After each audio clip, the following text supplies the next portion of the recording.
जय जय शंकर हर हर शंकर.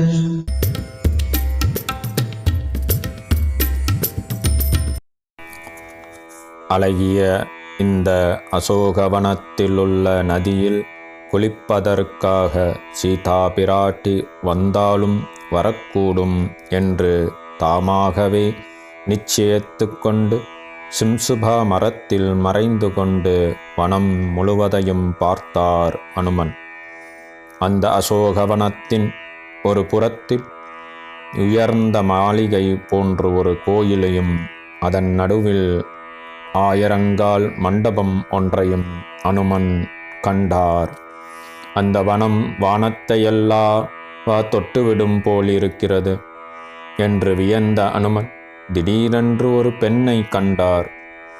மலிந்த ஆடையுடன் மெலிந்த உடலுடன் அரக்கிகளால் சூழப்பட்டு அடிக்கடி மெல்லிய பெருமூச்சு விட்டவளாய் அந்த பெண்மணி சோக வடிவில் அமர்ந்திருந்தாள்.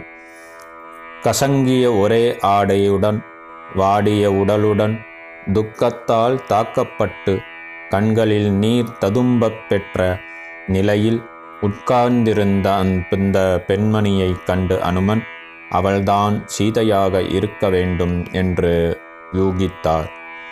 எந்தெந்த ஆபரணங்களுடன் சீதா பிராட்டியை ராவணன் தூக்கிச் சென்றானோ அந்த ஆபரணங்களெல்லாம் பக்கத்தில் இருந்த மரக்கிளைகளில் போடப்பட்டிருந்தன. எனவே இவள் சீதையாகத்தான் இருக்க வேண்டும் என்ற நம்பிக்கையுடன் சீதா பிராட்டியை கலக்கத்துடன் கவனித்தார். ஓர் அரிய மூலிகைச் செடி மலைப்பாறை இடுக்கில் முளைத்து மழையின்றி வாடியிருப்பதை போல் சீதா பிராட்டி எல்லா திக்குகளையும் வெறித்து நோக்கிக் கொண்டிருந்தாள். கவலைகள் சூழ்ந்த திருமுகத்தோடு சீதா பிராட்டி ஏதோ தியானித்து கொண்டிருந்தாள். இவள்தான் சீதை என்று உறுதி செய்து கொண்ட அனுமன் அந்த சிம்சுபா மரத்தின் மேலேயே உட்கார்ந்திருந்தார். நிலவு வெளிச்சத்தில் சீதாதேவியை நன்றாக பார்த்தார். மிக்க மகிழ்ச்சியடைந்தார். ஆனந்த கண்ணீர் சிந்தினார். ராமனையும் லக்வணனையும் மனதால் வணங்கினார். அசோகவனத்தில் நடக்கும் நிகழ்ச்சிகளை நன்கு கவனிக்க வேண்டி இலைகளின் நடுவில் மறைந்து உட்கார்ந்து கொண்டிருந்தார் அனுமன். பொழுது விடிந்தது. விடியற்காலையில் இலங்கை நகரில் வேதங்கள் ஒலித்தன. ராவணன் தூங்கி எழுந்தான். அப்போதே சீதையை நினைத்தான். உடனே நூற்றுக்கணக்கான அரக்கியர்களுடன் அசோகவனத்திற்கு வந்தான். மரத்தில் ஒளிந்து கொண்டிருந்த அனுமன் அவன் நுழைந்ததை பார்த்ததும் இவன்தான் ராவணன் என்று யூகித்து கொண்டு நடக்கப் போவதில் நாட்டமாக இருந்தார்.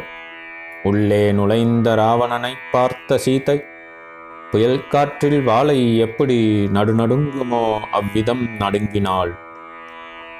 வெறும் தரையில் உட்கார்ந்து கொண்டு ராமநாமத்தைச் சொல்லிக் கொண்டிருந்த சீதையை கண்ட ராவணன் காமப்பித்தம் தலைக்கேறி பலவாறாக கூறினான். தன்னைத்தானே புகழ்ந்து கொண்டான். தசரதரா மனை இழந்தான். சீதையோ அழுத வண்ணம் நின்றிருந்தாள்.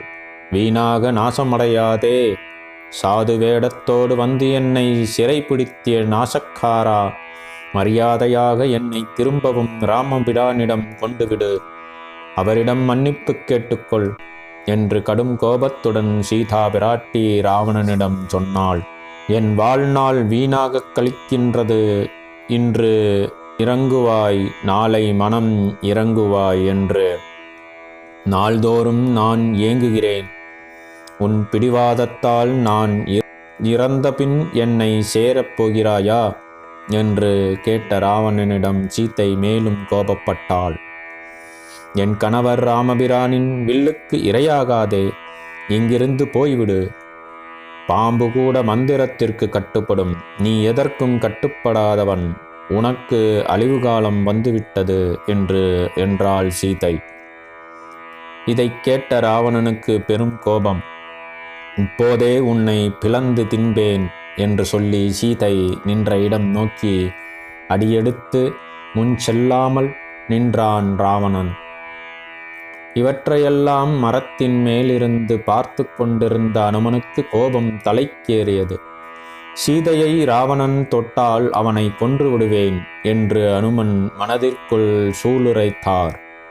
அதற்கெல்லாம் அவசியமே இல்லாமல் ராவணன் கனல் சிந்தி மீண்டும் திரும்பி போய்விட்டான்.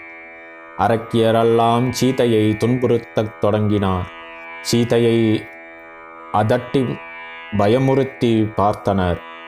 அச்சமயத்தில் வீடனின் மகள் திரிஷடை அரக்கியரை தடுத்து நிறுத்தினாள். தனக்கு வந்த கனவு ஒன்றில் ராவணன் இறந்து விடுவதாகவும் சீதா பிராட்டியை ராமபிரான் மீண்டும் அயோத்திக்கு அழைத்துச் செல்வதாகவும் கண்ட காட்சியை அரக்கியரிடம் தெரிவித்தாள் திரிஷடை. அரக்கியர்களும் ஒன்றும் செய்யாமல் அப்படியே நின்றிருந்தனர். சீதைக்கு இந்த கனவு செய்தி மகிழ்ச்சியை தந்தது. ஆனாலும் தனக்கு ஏற்பட்ட நிலையை தாங்க முடியாதவளாய் ராமபிரானை எண்ணி ஏங்கினாள். தன்னை மீட்க இன்னமும் வராத ராமனை எண்ணி கலங்கினாள். தமது கணவரை பிரிந்து உயிர் வாழ்ந்த கற்புடைய பெண்கள் என்னை தவிர வேறு யாருண்டு? நான் இறந்தால் எனக்கு புகழ் வருமோ என்று பலவாறு சிந்தித்தாள் சீதை. இனி உயிர் வாழ்ந்து பயனில்லை என்ற முடிவுக்கு வந்தவளாய் சீதை எழுந்தாள். சுற்றிலும் தூங்கிக் கொண்டிருந்த அரக்கியர்களை பார்த்தவாறே அருகே இருந்த தழைத்த தளிர்களை உடைய ஒரு கொம்பில் குறுக்கத்திச் செடியை சுருக்கிட்டு அதனுள் தன் தலையை நுழைத்தாள். இவ்வளவு நேரமும் எல்லாவற்றையும் கவனித்துக் கொண்டிருந்த அனுமன் துரிதமாக மரத்திலிருந்து குதித்து சீதையின் முன் நின்று தொழுது வணங்கினார். அம்மா, நான் ராமதூதன், பெயர் அனுமன்.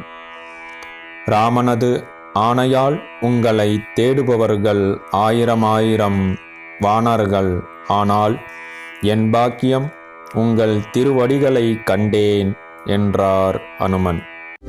நீங்கள் பார்த்து கொண்டிருப்பது வேதா டிவி.